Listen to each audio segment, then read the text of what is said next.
அனைவருக்கும் வணக்கம். இன்று ஐக்கிய நாடு சபையின் 61வது மனித உரிமை கூட்டத்தொடர் இன்று 2வது நாளாக நடைபெற்று வருகின்றன. இந்த நேரத்தில் ஸ்ரீலங்கா அரசு திட்டமிட்டு நடத்தப்பட்ட இனப்படுகொலை நிழல்பட ஆதாரங்களை நாங்கள் இங்கே வச்சு கொண்டு நிற்கிறோம்.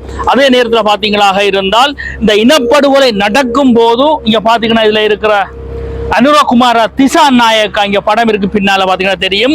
இவரும் இந்த இனப்படுகொலை காலத்துல இராணுவத்துக்கு ஆள் சேர்ப்பும், அடுத்தது இந்த வடக்கு கிழக்கு இணைஞ்சிருந்த அந்த இந்தியா இலங்கை ஒப்பந்தத்தை வழக்கு போட்டு இல்லாம செய்ததும் இந்த ஜேபி கட்சி தான்.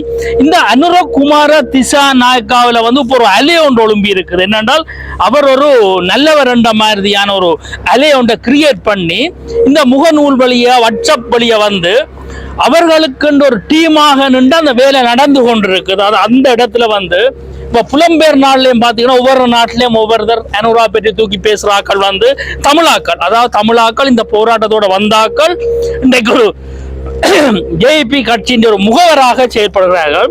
இதுல எங்களுக்கு ஒரு சந்தேகம் இருக்கிறது. என்னவென்றால் உண்மையில பாத்தீங்களாக இருந்தால் ஒரு இனம் தன்னுடைய இன விடுதலைக்காக போராடுது. பல இயக்கங்களை எல்லாம் கட்டுமானமாக்கி கடைசியில் ஒரு இயக்கம் தமிழீழ விடுதலை புலிகள் நின்று போராடி பல்லாயிரக்கணக்கான மக்கள் அந்த போர்ல ஸ்ரீலங்கா இராணுவம் கண்மூடித்தனமாக மிரட்டுத்தனமாக அட்டிச்சு கொள்ளுது. ஏன்னா அந்த இனத்தை அழிக்கணும், இனத்தை அதாவது விடுதலை புலிகளை அவர்களால் அழிக்க முடியாது.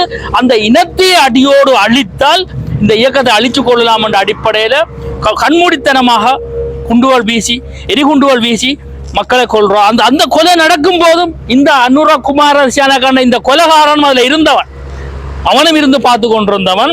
இன்றைக்கு அப்படியெல்லாம் நடந்த ஒரு தமிழீழத்துக்காக இழந்த தமிழீழத்தை மீட்பதற்காக நாங்கள் போராடி கொண்டிருக்கிறோம்.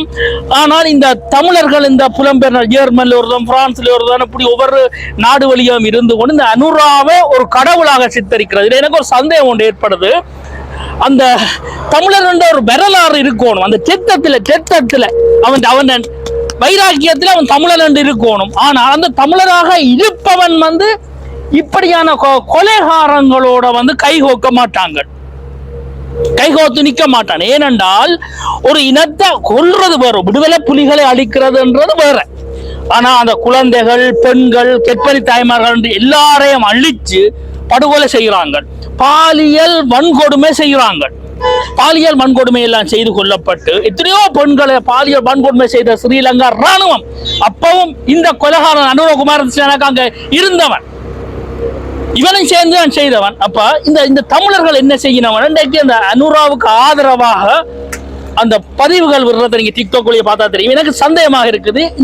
இந்த சிங்களவனை தூக்கி பிடிச்சி இந்த சிங்களவனை போற்றவன் அவன் தமிழனாக இருக்க மாட்டான். அவனுடைய தெட்டத்தில் அவன் மரபு வழியில எங்க தப்பாக பிறந்திருக்கிறான். உண்மையான தமிழனாக பிறந்தவன் தன்னுடைய இனம் விடுதலைக்காக போராடுது. அந்த இனத்தோட நின்று தன்னுடைய உரிமையை பெற்றுக் கொடுப்பவன் தான் தமிழன்.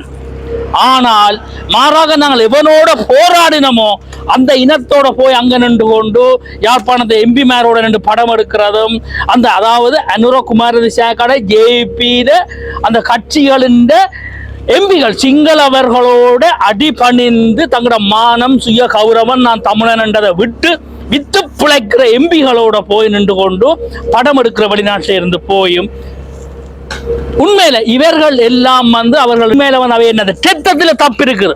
அந்த டெத்தத்துல தப்பு இருக்கிற தமிழ் டெத்தமாக இருந்தால் அது உலகத்தில் எந்த மூலையில ஒரு தமிழன் பாதிக்கப்பட்டாலும் ஒரு மனிதன் கொல்லப்பட்டாலும் அவன் துடிப்பான். ஏனென்றால் அவனுடைய டெத்த மரபு. ஆனால் மரபுகள் இழந்து எங்கேயோ தப்பாக பிறந்த சமூகத்திலிருந்து வந்தவங்கள்லாம் இந்த அனுரகுமார திசாநாயக்கா கட்சியோட சேர்றதும், அவங்களோட எம்பி மேலோட போய் படம் எடுக்கிறதும், அதில் தங்களோட பேஸ்புக் வழியை போடுறதும், என்ன கொடுமைகள் எல்லாம் செய்யணும். ஒரு விடயத்தை மட்டும் புரிந்து கொள்ள வேண்டும். விடுதலை புலிகள் மட்டும்தான் அழிக்கப்பட்டவ.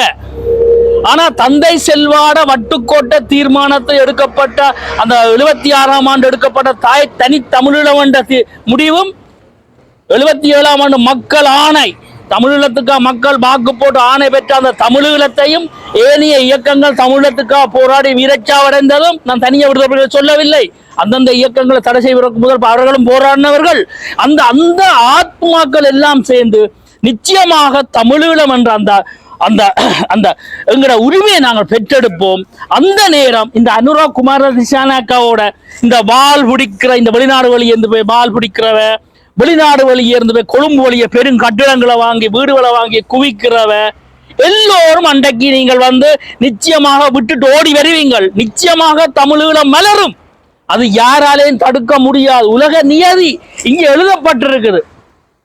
ஒரு இனம் தன்னுடைய உரிமையை இழக்கும் போது அந்த இனம் பிரிந்து போகலாம் என்று இந்த கட்டுறதுக்கு எழுதப்பட்டிருக்கு. ஆனா அந்த ஃபைல் அந்த துறந்து பார்க்கவில்லை. ஆனா பார்க்கிற நேரம் வரும்போது வரும். நிச்சயமாக இந்த உலகங்கள்ல மாற்றம் ஏற்படும். வரும். வர்ற நேரம் என்கிற நாடு தமிழீழம் விடுதலை அடையும். இதே திடல்ல இந்த நூற்றுக்கணக்கான கொடிகள் பறக்குது. அதுலயும் தமிழீழ தேசிய கொடி இங்க பறக்கும். ஐநாவிலையும் அது எழுதி வச்சுக் கொள்ளுங்க, பறக்கும். அந்த நேரம் இந்தியா சுதந்திர போர்ல இந்தியா விடுதலை பெற்ற போது பாகிஸ்தான் மக்கள் இந்திய மக்கள் ரெண்டும் பிரிந்து போகும்போது இந்தியாவுக்குள்ள இருந்த பாகிஸ்தான் மக்கள் வெறும் கையோட வெளிக்கிட்டு பாகிஸ்தானுக்கு போனவன். பாகிஸ்தான்ல இருந்த இந்திய மக்கள் சொத்துக்கள் எல்லாத்தையும் விட்டுட்டு எல்லாரும் இந்தியாவுக்குள்ள வந்தவன். அப்படி ஒரு நிலைமை பெறும்போது சொத்துக்கள் எல்லாம் பறிபோய் வெறும் கையோட வந்து இந்தியாவுக்குள்ள வந்து வாழ்ந்தவன். ஏனென்றால் இந்துக்கள் பாகிஸ்தான்ல இருந்தவன், முஸ்லீம்கள் இந்தியாவில் இருந்தவன். அப்படி தாங்கள் இடத்துக்கு பிரிந்து போகும்போது சொத்துக்களை விட்டு எல்லாம் இழந்து போன மாதிரி கொழும்புல சொத்து வாங்குறவன், சகல பேர் மாடி வீடுகள் வாங்குறவன் எல்லோருக்கும் ஒரு எச்சரிக்கையாகத்தான் சொல்றான். யோசிச்சு சிந்தித்து செயல்படுங்கள் என்று எங்கட இழந்த தமிழீழம், ஸ்ரீலங்கா அரசாங்கம் ஆக்கிரமிப்பு வச்சிருந்த தமிழீழம் இன்றைக்கு நான் மீட்டெடுக்கிறோமோ அன்றைக்கு நீங்க கொழும்புல வாங்கின உங்களோட சொத்துக்கள் நாளைக்கு சிங்களம் தான் ஆளுவான். இன்றைக்கு நீங்க அங்க வீட்டை வாங்கி போட்டு இங்க கேமரால பார்த்து கொண்டிருக்கிறீங்க. நாளைக்கு அந்த கட்டிடத்தை உங்களோட சொத்துக்களை சிங்களவன் தான் கொழும்புல ஆள போறான்றதை மறந்துடாதீங்க. ஏனென்றால் இந்த எங்கட உரிமை போராட்டம் ஒருபோதும் ஓய போவதும் இல்லை, நாங்கள் விடப்போவதும் இல்லை. மானம் உடைய தமிழர்கள், சரியான கெட்ட மோடுற தமிழர்கள் நாங்கள் கொஞ்சம் பேர் இருக்கிறோம். நாங்கள் விடமாட்டோம். அந்த தமிழீழத்தை நாங்கள் வென்று அடைவோம். அந்த நேரம் இந்த உலகம் எல்லாம் சேர்ந்து வந்து எங்களை அங்கீகரிக்கும். அன்றைக்கு கொழும்புல சொத்து வாங்கினாக்களும் கொழும்பு பக்கம் உங்களோட முதலீடுகளை செய்த நீங்களும் வெறும் கையோட வெளிக்கிட்டு வருவீங்கள். அந்த நேரம் எங்கட வடக்கு கிழக்கு தமிழர் தாயத்துக்கு வருவீங்கள், இல்லாட்டி வெளிநாட்டுக்கு வந்து சேருவீங்கள் என்றதை இந்த இடத்துல சொல்லிக்கொண்டு எங்கட நாடு எங்கட தமிழ் மண் மீட்டெடுக்கும் வரை எங்கட தமிழீழத்துக்கான கோரிக்கையும் அந்த பயணமும் அந்த போராட்டமும் எந்தெந்த காலத்துக்கு எந்தெந்த வழியில போராடணுமோ அந்த வழியில நாங்கள் முன்னெடுப்போம் என்று சொல்லிக்கொண்டு உங்களிடமிருந்து தற்காலிகமாக நான் விடைபெற்றுக் கொள்கிறேன். மீண்டும் பெறுவேன். தமிழர்ந்தாகம் தமிழீழத்தாயகம், தமிழர்ந்தாகம் தமிழீழத்தாயகம்.